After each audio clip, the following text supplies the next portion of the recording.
दंडवत सर्वांना. कृष्ण म्हणतात, कर्म करो फल की चिंता मत करो. तर हे सत्य आहे. कारण आपण जर कर्म करत गेलात तर फळ भेटणार.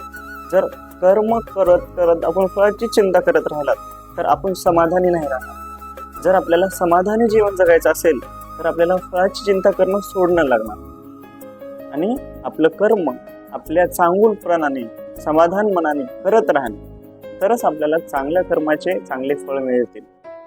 आणि काल सांगलेल्या गोष्टीप्रमाणे जर आपण त्यापेक्षा जास्त पाहिजे आहे त्या गोष्टीमध्ये समाधान नसणार, त्यापेक्षा जर जास्त पाहिजे तर जे मुलं जे होते, जी वस्तू टाकून दिली होती, ज्यांच्या घरी बर्थडे झाला होता ते बर्थडे झालेल्या वस्तू टाकून दिली होती आणि ते भंगार वेचणारी मुलं त्याच गोष्टीमध्ये किती समाधानी होते, किती हसत होते.